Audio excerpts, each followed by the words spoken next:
അപ്പം നമ്മുടെ 19ാമത്തെ question. Yes, വെറുതെ ഡയമെൻഷൻ ചോദിച്ചു. അപ്പം സ്പ്രിംഗ് കോൺസ്റ്റന്റ് ഡയമെൻഷൻ ഓരോന്ന് തുടങ്ങാം അല്ലേ. സ്പ്രിംഗ് കോൺസ്റ്റന്റ് കെ എന്ന് പറയുന്നത് ഫോഴ്സ് ബൈ എക്സ്റ്റൻഷൻ. ഫോഴ്സിൻ്റെ dimension ml(T⁻²) MA divided by extension L വരും. അപ്പോൾ MT⁻² വരണം. അപ്പോൾ സ്പ്രിംഗ് കോൺസ്റ്റന്റ് അത് 2 വരണം. A2 വരുന്ന 2 ചോയ്സ് ഉണ്ട്. അപ്പോൾ ഇത് 2 തെറ്റാന്ന് ഉറപ്പായല്ലോ.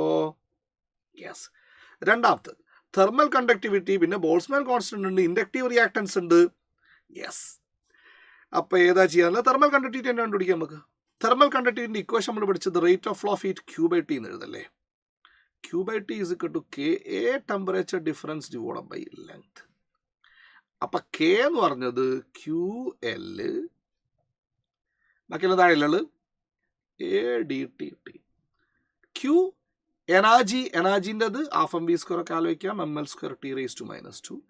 Length L, area L², temperature difference kelvin, ടൈമിൻ്റെത് വലിയ T.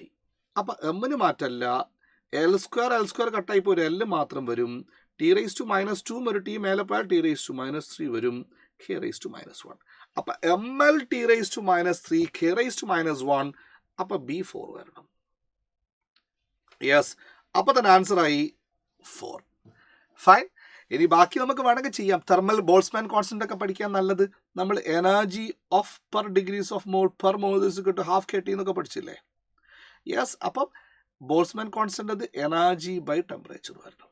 എനർജിൻ്റെത് ml² T⁻² divided by kelvin. അപ്പോൾ ml² T⁻², K⁻⁻1 C1 വരണം. യെസ്. C1. പിന്നെ D3 ആണ്, അത് ഇൻഡക്റ്റീവ് റിയാക്ടൻസ്. കപ്പാസിറ്റീവ് റിയാക്ടൻസ് ഒക്കെ റെസിസ്റ്റൻസ് അല്ലേ. റെസിസ്റ്റൻസ് ആലോചിക്കാൻ നിങ്ങൾക്ക് നല്ലത് P = പവർ I²R എന്നൊക്കെ പഠിച്ചില്ലേ നിങ്ങൾ. Power I²R. യെസ്. അവിടുന്ന് പവർ ഡിവൈഡഡ് ബൈ I² ആലോചിക്കാം. ദാറ്റ്സ് ഈസിയസ്റ്റ് വേ. ആംപിയറിൻ്റെ സാധനം വരുന്ന ഒരൊറ്റ ചോയ്സേ ഉള്ളൂ, അങ്ങനെ ആലോചിച്ചാലും മതി. ഇവിടെ ഒറ്റന്നേ ഉള്ളത്, ആംപിയർ⁻². ഫൈൻ.